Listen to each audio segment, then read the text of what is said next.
All right. Well, good day, Common Sense Warriors. Thanks for joining us today. Another COVID edition online, so I don't have to look at Reiner's ugly mug in person. My name's Lyle, and I'm going to introduce Reiner. He's the other half of the dynamic bald duo that we've got going on. And ironically, because neither of us have really a whole lot of hair, we're interviewing Kymm Hunter from Kymm's Hair Design. Welcome to the show, Kymm. Hi, thanks for having me. Wonderful. Thanks for coming on. So yes, we are in the midst of a pandemic, and Kymm, you did something absolutely brilliant. You started a new business right in the middle of all of this. Why don't you tell us a little bit of the background and how this all came to be? Because it's obviously going to be quite a challenge for you. And how do we move forward, and how are you going to move forward from all this? Oh, I'm so excited. I have been a hairstylist for almost 24 years, and about my first 7 years was in a salon. And I figured that I wasn't the best employee ever. I like things my way, and I don't like really listening to people or taking orders. So I went mobile, and I started doing my clients' hair and home. And then after 15 years and moving to Abbotsford, and having most of my clientele based in Langley, I started renting a chair. And it's just been one gong show after the other. I walked into my first salon that I was renting a chair at. After 4 months of being there, I walked in to zero furniture, zero mirrors, no lights, no shampoo bowls, no computer, no open sign, no television, nothing. So she had done a midnight move on me and didn't tell me. Yep. And then the next one I worked at was actually a really nice place. It was a cute little hole in the wall in Langley where she was only serving chair renters. And her landlord came in the middle of a busy Friday and was yelling at her to pay rent, because apparently she hadn't paid rent for the last 2 months or so. So before we had a chance to be midnight moved on, we said our goodbyes, and I left there. And that was after about a year of being there. And then I found another salon just around the corner. And again, it was a busy salon. It was happening. It was funky. It was great. It had a lot of great people in it. Right before this pandemic started, she had listed it for sale and didn't tell anybody, because of course, nobody wants to work in a sinking ship, and nobody wants to purchase a sinking ship. So most people left, gave notice and left. And when we were allowed to work again, or got notice that we were allowed to work again, I called her, and it had sold. And we had no idea whether I was going to be able to work there as of June 1st or June 15th or whatever. So I went back to the second salon that I had been renting at, and I am there until my new space opens. So that is very exciting for me. I'm going to have my very own space in Langley where it's just me, and just me. So you're not going to have any chair renters or anything like that. It's just you. No, I have 339 square feet all to myself. I don't have enough room to host somebody else with the new guidelines of, having to be 6 feet away from everybody. Yeah. But I'm more than willing to offer it up on the days that I'm not there to people I know. But I'm also very excited to just be me and my client. There's something to be said. There is something to be said about just having your own space, and you don't worry about anybody and trying to make anybody else busy, or you just do what you need to do. It was actually really nice being back in the salons though with the other stylist. I love people. I mean, that's why I do what I do, because I have great conversations with my clients. I love my clients. Being mobile for 15 years, I was in their home. Like in between while their colors are processing, I was playing video games with their kids or Barbies or whatever, right? Like it was a much, much more personal experience. And I think coming to the salon now, they still get that. I still sit with them while their colors processing. It's not like here's your magazine and I'll take off to the back. So I still have a really personal connection with my clients, and I hope to continue that, the one-on-one in my own space. I just unfortunately won't have the coworkers, to gab it with at the back and, that kind of stuff. And you're not exactly new in the business. You've been a hairstylist for 24 years, you said. So yeah. So what has been your biggest challenge? Okay, so like factor out COVID and all the other stuff that's going on with that. What has been your largest challenge or your biggest challenge so far with with the new space and everything else? Oh, so far it was, well, getting access. I haven't actually signed the lease papers yet, so I have to get in to get the measurements for Fraser Health, get the floor plan, and get all my sanitation guidelines and all that stuff. So I actually submitted those papers to Fraser Health today. Woo! Cool. So all these little baby steps are happening, going towards the bigger goal. And that's the new regulations that are temporary until once this. No, this is the everything. Oh, everything. Okay. Yeah, if you're opening a personal care service or a personal service establishment in Langley, you have to submit all your guidelines. And it hasn't changed since COVID started, but okay. They do obviously are going to have a health inspector come in and make sure. And if you're taking all the precautions and using all the proper stuff, it shouldn't be a problem. And okay. So this kind of brings us into like, and I get where the governments are coming from, because we need to have a level playing field, and everybody needs to be at some sort of health standard. But how have you found the red tape, as it were? Like, is there a lot of red tape? Is it onerous? Is it confusing? Or is it pretty straightforward? No, WorkSafe actually gave out a set of guidelines where you should do this and you should do that. But they haven't come out with, you must do this and this must happen. I'm actually really surprised that they were allowing hair salons to open without inspections, first off. You know, I was really expecting this to go on for much longer. I thought I was going to be out of work for months. I was really surprised when Bonnie Henry said, oh, hey, phase 2 is going to start the 19th. And then all these salons are like, oh, we're booking appointments. Come in and get your hair done on May 19th. And it's like, no. She didn't say that. And then it turned out that we could. Yeah. And there's only maybe about 50% of salons ready for that. I still have most of my PPE gear on order. Okay. I've got masks and, the wipes and the cleaning stuff, but my disposable capes and my visors have not arrived. But, I was really surprised that she said, just go ahead, open. Here's some, you should do this. But there wasn't call us when you're done setting up and we'll bring by a health inspector and make sure that it's all good. Like, they're just trusting us that we're doing all the stuff. And it's not exactly like you guys were just like the wild, wild west. You were already a regulated health industry from what you just said. So the fact that, well, we're not actually regulated. We were deregulated in 2003. So really the only regulatory board is the Fraser Health. And yeah, they'll come and check on you when you open a new business, and then maybe every 6 months or so. But I think I did hear today that they were going to be doing surprise visits on salons just to make sure that we are abiding by. Well, and that makes more sense, because if you have too much regulation, and again, we don't really talk about governments or anything like that. We just talk about kind of how most of the time we complain about how the government's getting in the way of business. In this regard, I think people were more expecting, and I think people were expecting more regulations on returning to work. But they gave people the benefit of the doubt as business owners and business people. They gave them the benefit of common sense. And that's kind of one of the reasons why we have this show, is that there's not a lot of common sense that we're allowed to have out there. It's also controlled and regulated, and you have to do this at this time and this at that time. And then they said, okay, as long as you abide by, social distancing, if you can't have social distancing, these are the things that you need to do. Yeah.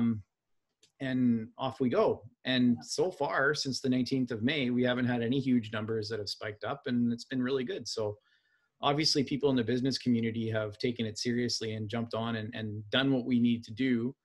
And that's the other part of what our show is for, is to be somewhat of a voice for entrepreneurs and solopreneurs like yourself, and say, this is what we're dealing with out there. And if you say, hey, send it to your MLA, this is a podcast that I did. And this is what we're thinking, and this is what we're feeling. And then we can kind of have a little bit more of a voice outside of all of the other things that we have. Um, so so you got your shop before COVID came in, or you were in the midst of it and you said, I'm just going to jump in and do it?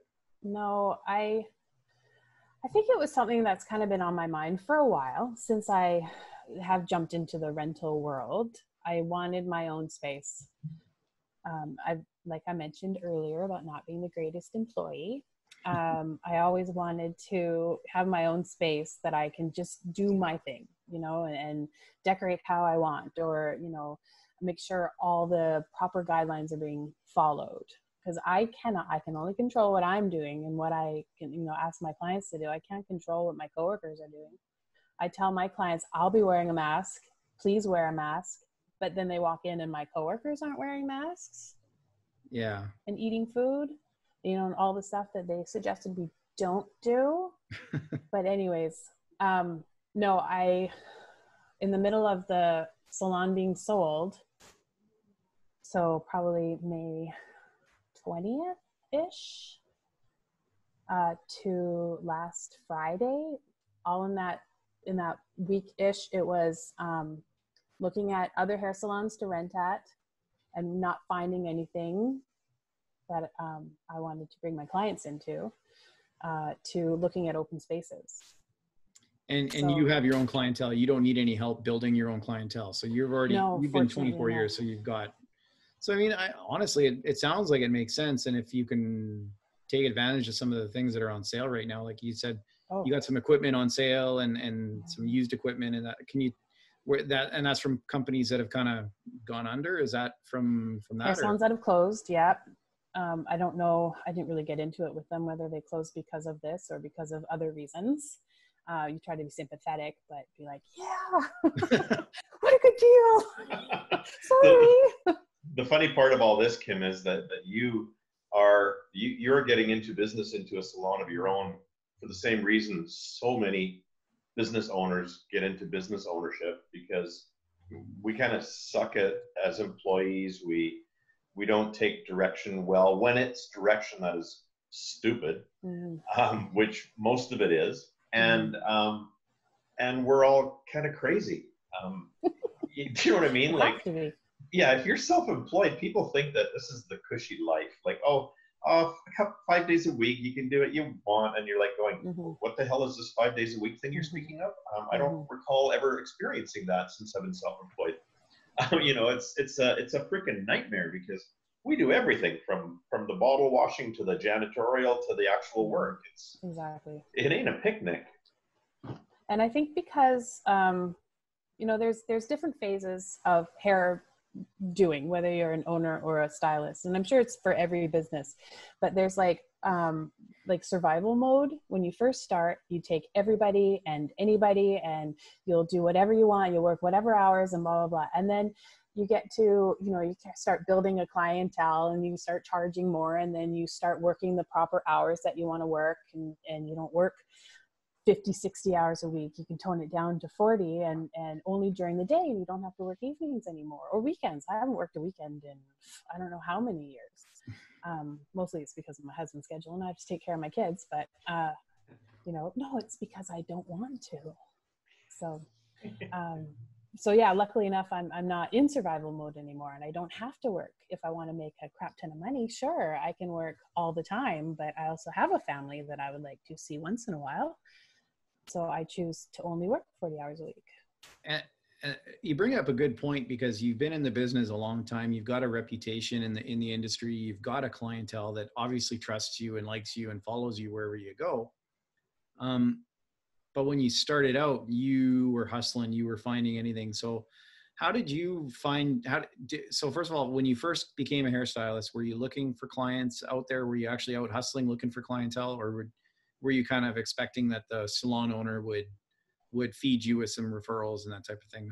What was the mix of that for when you first started? Well, when I first started right out of hair school, my salon owner, I worked for a great salon. It was a small community salon, in Cloverdale, and with bringing me on, and then a couple other of the people that went to the hair school that I went to, they grew and grew, and so like they hardly had to do any advertising, and they had a constant stream of clients coming in. And actually my very, very best clients right now I've had since that salon. Just saw them today, actually. But yeah, so 20 odd years later, I'm still doing their hair. But yeah, no, it was a very well-known salon that didn't need any advertising. And if they do advertise, it's because the magazine that they advertise in, they like and know the owner. You know what I mean? So, so I didn't have to worry about really pulling it in. When I started working at a different salon, I had to do my best to grab all those clients that I did have in the last salon and bring them to the new salon. But, you know, it was a half and half. Some people, even though I did their hair at that salon, that doesn't mean that they're particularly my clients. So all I can do is let them know where I was going. And if they chose to follow, awesome.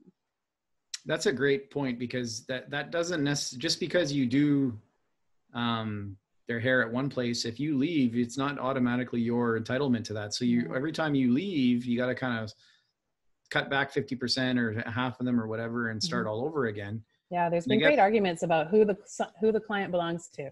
Yeah. Oh, they belong to the salon. Oh no, they belong to the stylist. And it's like, oh, I think they can make their own decision. The clients can absolutely make their own decisions. Yep. And that is, I think that's the right answer, is like the client can go wherever the client wants to go.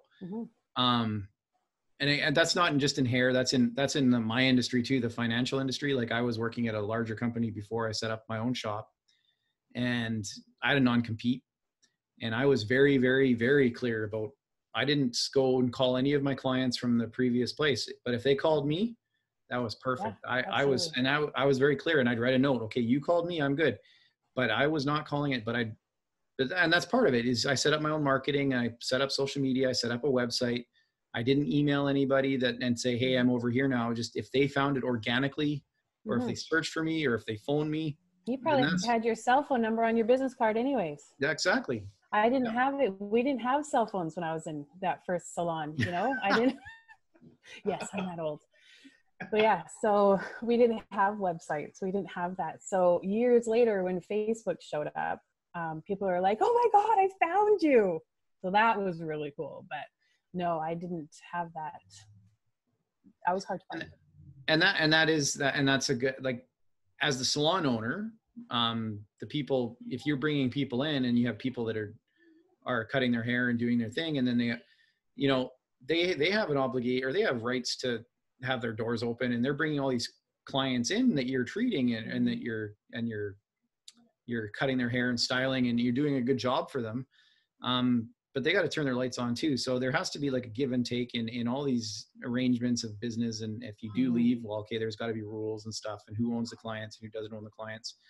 But at the end of the day, you are dead on it. The client can decide to go where they want to go. They just have to be given the option. So exactly. If they don't tell the person if they don't tell the client where you've gone, well, that's not nice either, right? Like you can't do that.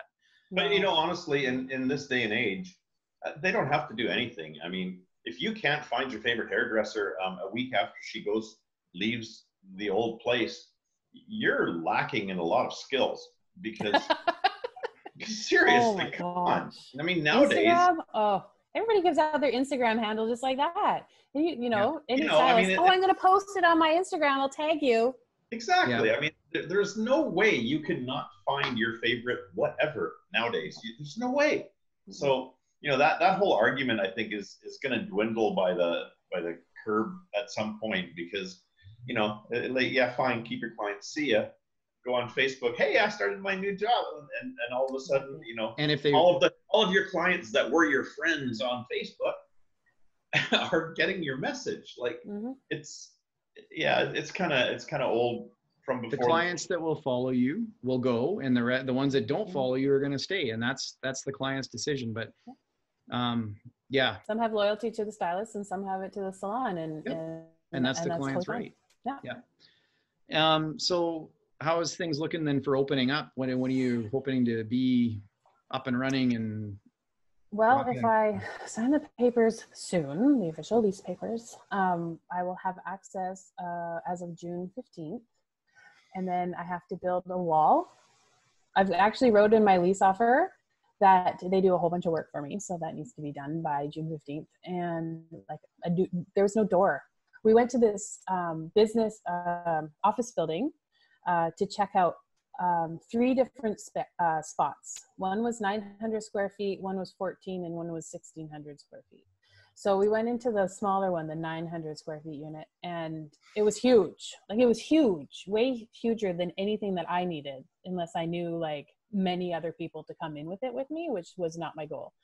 So, and the other two units being bigger, we just said, screw it, we don't need to see those ones. So we were walking out of the building, and I looked to my right into a little hole in the wall. It was right at the front of the building. It was closed off by one of those metal gates, metal accordion gate type things. And I just poked my head in and I said, well, what about this place? And the building's realtor was like, you want this space? I'm like, yeah. And my realtor that was with me, she's like, oh my gosh, it's perfect. And yeah, so it was just this tiny little hole in the wall that wasn't even listed for rent. Their realtor said they were just going to throw some vending machines in it. So he had to contact the landlord and get like a lease rate from him. They quoted me for it, and like I nearly fell over because it's actually less than I pay for a chair rental right now. Yeah. Oh, shoot. So, wow. So yeah, we sent our lease offer in. They have to build me a door. They have to take down the existing fixtures, and that's about it. And then I have to go in and build a wall. So providing this can hopefully, I'd love for it to be done by July 1st, which I would highly doubt, but 2 weeks, right? You can always cross my fingers. Yeah, hopefully it'll be open by July 15 if I give it a month. That's exciting. Hey, Lyle, yeah. you're probably not aware, but you've actually met Kymms Kids. I have. He has. Kymm is going, what? What the hell are you talking about? Well, this certain person who was babysitting your children came to a TRBM meeting in Port and brought your children along. That's right. Do you remember that, Lyle? When she was, it was our realtor in that chapter. She had the kids down at the end of the table. Oh, yeah, they're those were Kymms Kids. Auntie Taya. Fun. Yeah. I thought it was, yeah, okay. That's so fun. And Kymm you're also related to, or is related? I will be soon related. Oh, okay, so yeah, somebody's marrying Kymm. Yeah, my cousin Jess is marrying Kymm.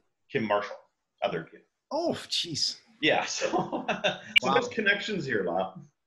That's funny. Small world. Yeah. Yep. Small world. Well, and that's the thing. There's only like 3 degrees of separation in the small business environment in the Lower Mainland, really.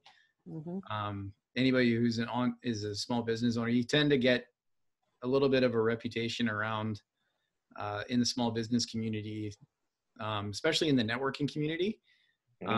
Everybody knows Reiner. Like him or love him or hate him, you know who he is. And I don't care, love me or hate me. Yeah, exactly. Don't ignore me. Well, yeah, you try to do that.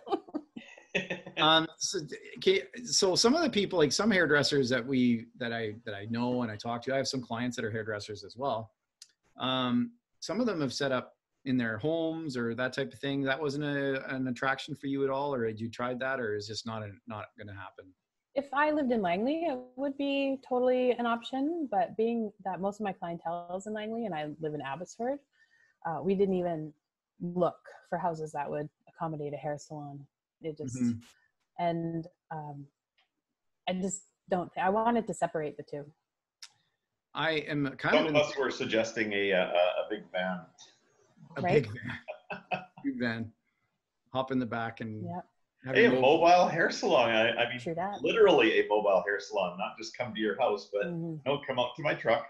Yeah, I don't think that, and I think with all this stuff with people being aware of cleaning and cleanliness procedures and that type of, I don't think home-based personal services are going to be as attractive to people. I think that like once this is all done, there's going to be some serious learning from what we've kind of gone through, and there's going to have to be changes. And I think that that's going to be one of the things. So,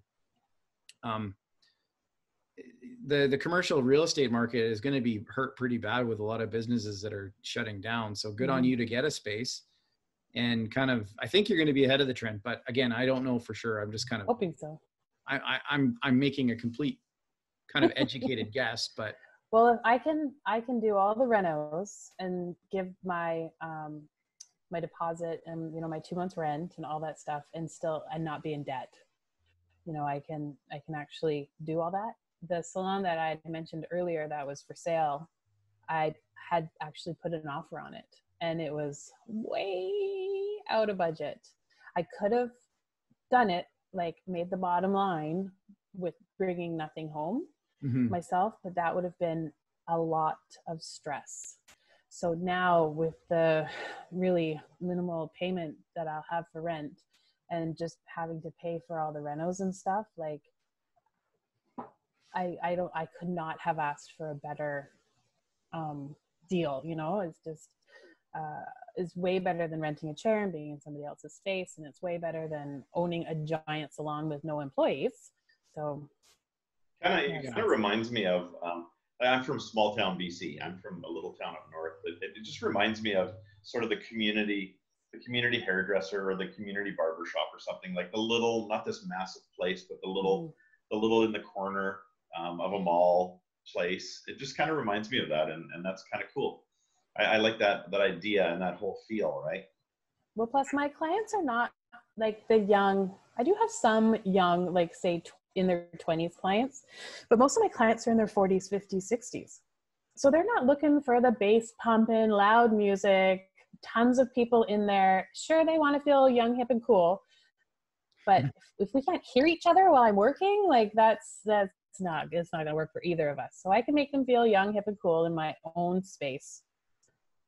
And those larger salons that have all the chairs, like, and then the malls, like Reiner had said, in the mall or whatever, like if you have one that has 12 chairs in it and they're all empty, doesn't exactly give you a lot of encouragement. No, not at all. I mean, that's what happened to me.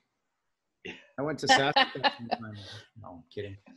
Well, that's another problem too, is in the industry, like the salon that I was at, it had 8 chairs in it and there was only 4 full-time people.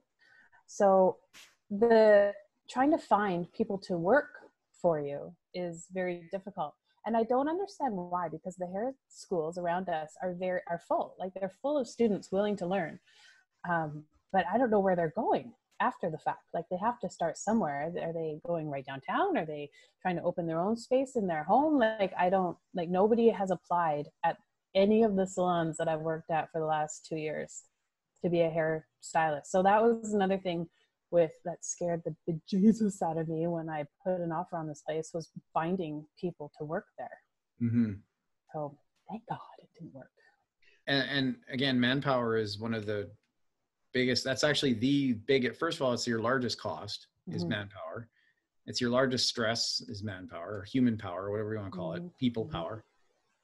Your staffing issues, like there's no, and then you have to deal with the human element, and you have to deal with human emotions, and you have to deal with the psychology of people. And then if you have your clients and you know them, and it's all that, you don't have to babysit anybody. I think, you know, honestly, it sounds like interesting time to do it, but at the same time, probably a good idea, because in times of recession, in times of not in times of pandemic, but in times of recession, there are tons of opportunities that are out there for people that want to take the initiative and want to work hard and go and find it. And I'll tell you, my clients, had I actually been allowed to work these last 2 months, I would still have been super busy.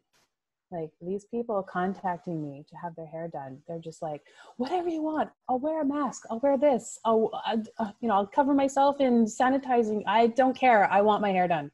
Yeah. So I was very surprised. Like I don't have anything open in my book till like mid-July at this moment, but I was very surprised at the amount of people like just willing to jump right back in, with precautions, of course, but like they could not care less what is going on. Yeah. You know, it's funny you're talking about, or Lyle's talking about employees. That was probably my biggest nightmare, because I've been in business for most of my life. I had a commercial construction company. And at one point I had 18 employees, and I was the babysitter. That literally was my job, was to babysit. And it was the biggest stressor of my life. it made that industry so not fun for me anymore. I despised it, because all I was doing was fixing mistakes, dealing with whiny people or whiny employees. It was just horrible. I didn't sign up to be daddy. Like I didn't want that. I wanted to just go out there and build cool stuff. And I think if I ever took on an employee, it would be in a teaching situation, like a assistant or apprentice. I love to teach. I would love to pass on what I know. And if they could help me out, awesome. But I don't want to take on somebody who knows everything already, you know, yeah. and they think they're the shit. And guess what? You're not. I'm not. Nobody is. No. There's always things to learn in this industry. Oh yeah. In every industry, like Yeah. there's the learning is always going. If you think you know everything, then you're done. Like you will be, as soon as you think you know everything. And again, like the human resource part of things, I've done the hiring, firing. It's the most stressful, gut-wrenching part of being a manager or being a boss or an owner of a business or anything like that. Trust me, I get that. So you also are a party entertainer. Yes. You're not a DJ. Well, no, not really. No. Okay. Not by the literal definition. No. So how did you get into that? And has that always been the kind of a passion for you, or are you just kind of like? Well, I love music is where it came from. And when I was in my mid-20s, there was a pub in Langley, still there, Rendezvous. We would go there for music trivia every Thursday night. Every Thursday night we would be there. So it was kind of like a Cheers situation. You know, you'd walk in and the guys doing the game, oh, Kymm's here, your team's over here. And you'd say hi to all the other teams because they're always there every week too.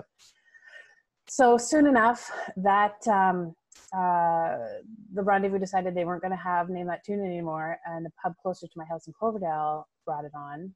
And that's when I actually got to talk to the owner of the company. And again, we were there every week, so he got to know us really well. And sooner or later, I just asked him, I'm like, I want in, man. This is so much fun. I want to do this. And it wasn't actually until a couple years later when I was just pregnant with my daughter that he said, hey, can you come spin for me? Can you come play the music to my hosting? And I said, sure, yeah, I'd love to. Awesome. And I just spent the whole night, you know, playing music, keeping points, dancing and singing and laughing my ass off because it is so much fun. So soon enough, I started working at another pub every Friday night in North Delta, the Sundowner, with Steve. So Steve basically taught me all I know about how to host this show. And the pub, I was hosting there for about a year, and then the pub was sold. And then that's when and the pub sold, and I didn't have anything lined up after the fact. Like, James was not pursuing getting another show. He worked in Penticton, and he already had a show at the Flying Beaver. So he wasn't really actively looking for something else. So I just went out and bought all my own gear and started marketing myself.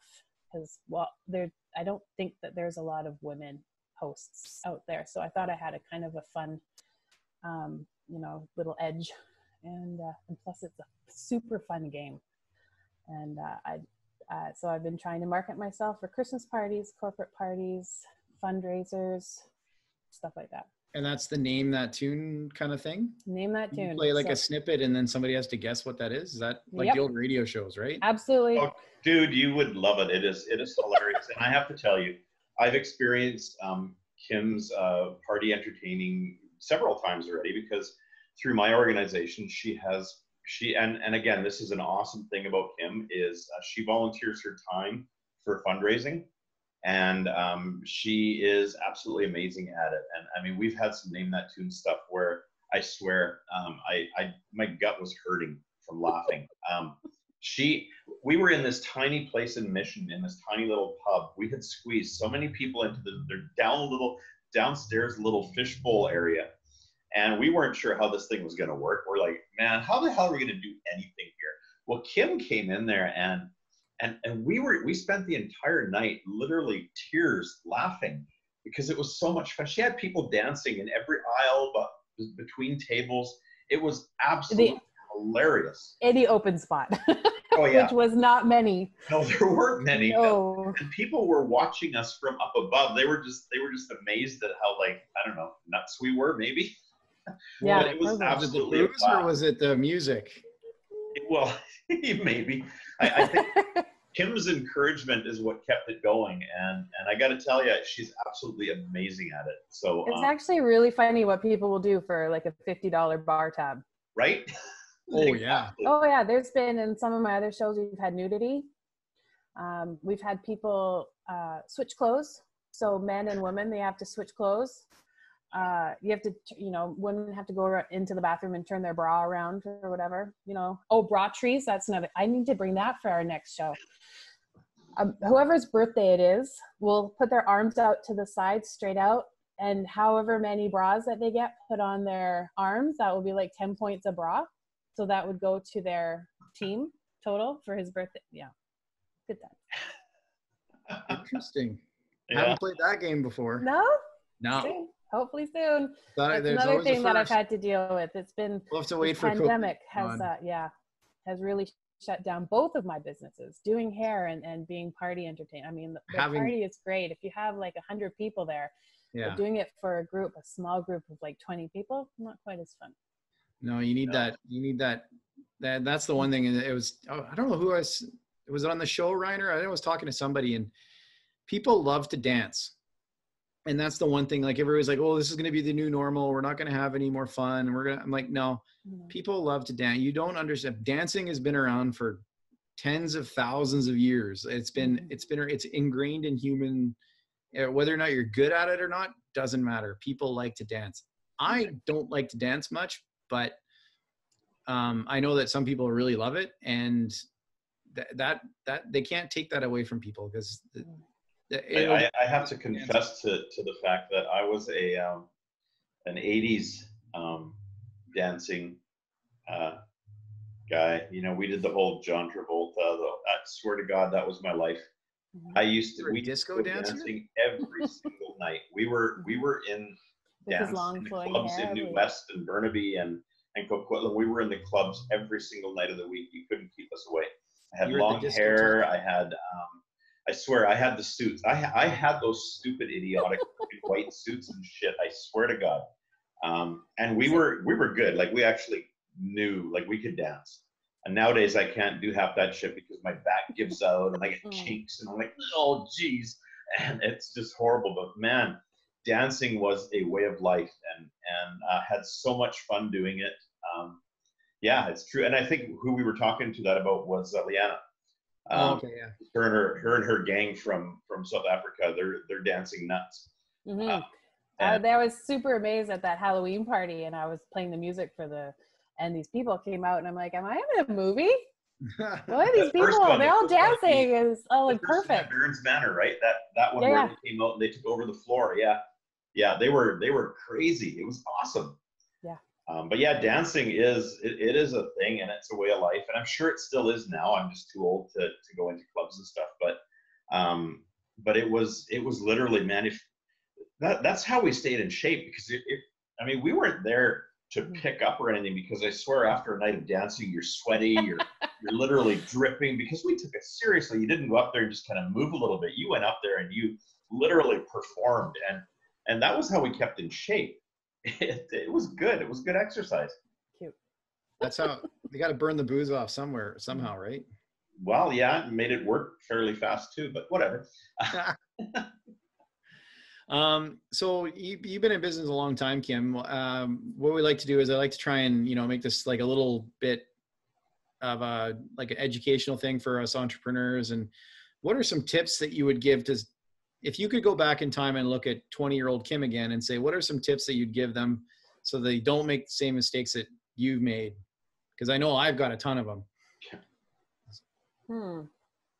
Keep it PG too. Sort of PG. So not sleep your way to the top? Is that what?